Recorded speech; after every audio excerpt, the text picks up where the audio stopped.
Hey, welcome back as we explore the life of Stacy Kennison. She got some good content for us to dive into from yesterday, Thursday, June 18th. And so let's get it going.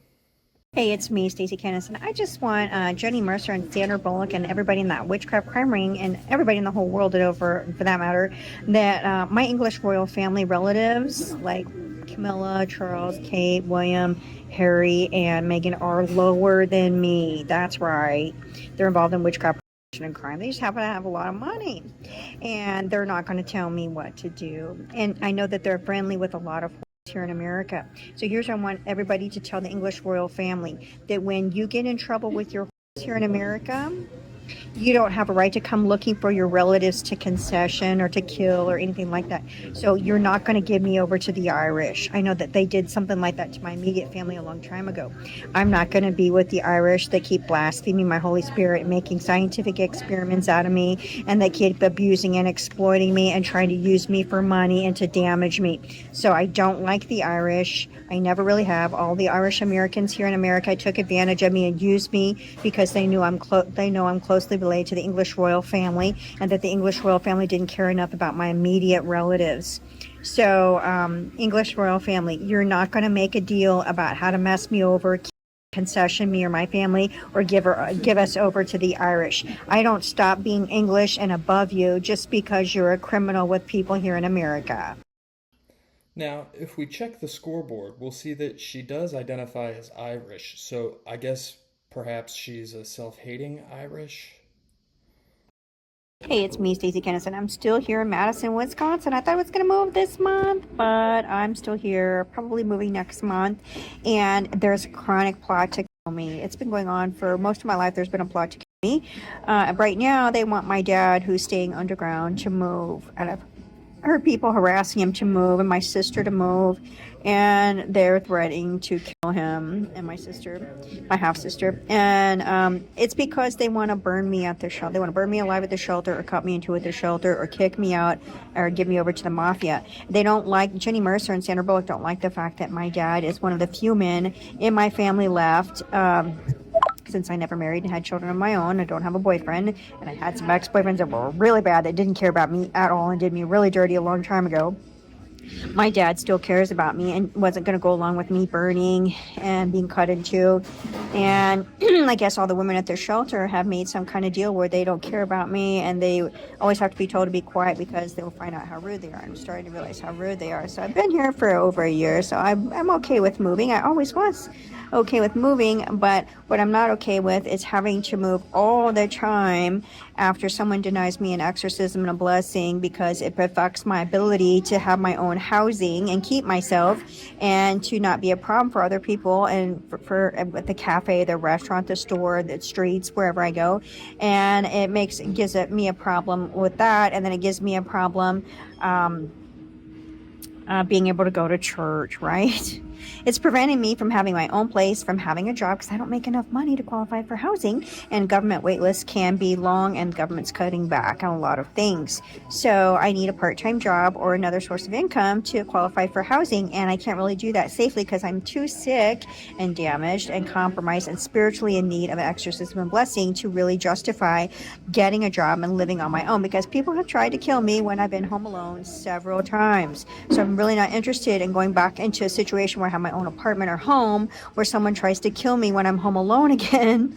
And I'm not interested in living in a group setting because people are after me. They kick me out or find an excuse or kill me right away anyways. So I need my own home, like maybe a small to medium home with my own land and distance. I'm not a big city person. I'm not a big capital city person. The capital city here is very nice, very, very nice people. But I need my own place, and I don't make enough money to move far enough out away from the downtown and the big city, because I've been to 10 states, and to be completely honest, there was a lot of pollution done to our country in the 60s and 70s, and since then. And every majorly big city that I stayed in has a defiled smell. I mean, America's getting old. And so there's kind of all these odors and all these smells, and I'm not involved in witchcraft prostitution and crime. And a lot of times now when there's this new construction, this move back towards the city, there's a lot of that getting started. So I want to be away from that. I'm not interested in being involved in that. I'm a suburbs or really a country kind of person. But I'm not going to be hanging out with the Irish just because I like being in the country. And I'm not going to be hanging out with a bunch of Southern witchcraft crime prostitution criminals just because I like warm weather. I don't like it too hot or too cold. So, anyways, um, my dad coming or going he shouldn't have to if he comes. He shouldn't have to die if he goes. I shouldn't have to die if he leaves. I shouldn't have to die if he stays. Him and my brothers and half brothers and sisters are trying to help me because Jenny Mercer and Sandra Bullock and some other people want to burn me alive and cut me into, and they'll lie and say that they don't, but they really kind of do because they want relief and they've got themselves into so much trouble. They want to charge me to pay for it, and I don't owe them. I'm not the instigator, the aggressor. I didn't do all the crimes and sins that they did to anyone and that they've done to me and my family. So it looks like she's still very much focused on getting away from this idea of a witchcraft crime ring, as she calls it. Hey, it's me, Stacy Kenneth. I am a multi-ethnic American and a law-abiding citizen, baptized, born-again Christian, highly educated woman, above average intelligence, and as an honest Jew. And I want everybody arrested that keeps telling my family that we have to be just Irish and lower, because it means people want to victimize us to death. So I want everybody that keeps telling us that we have to be Irish and lower arrested. Hey, it's me, Stacy Kennison. I believe in intelligence and abiding by the law, having freedom, being fair, equal, not discriminating. But I also believe in people meeting criteria to qualify for whatever it is they want to qualify for. And also, I do believe in good intelligence. And if there should be a reason for counterintelligence, it shouldn't be to violate the law and sin and go against what the law says and what God has said. So we want good counterintelligence. Let's remember on June 19th, we have that holiday to celebrate the end of slavery. Let's not have bad counterintelligence and try and enslave people. Come on.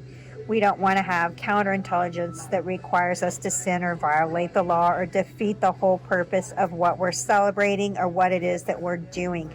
So let's remember, people, not to re-engineer too much and not to have bad counterintelligence.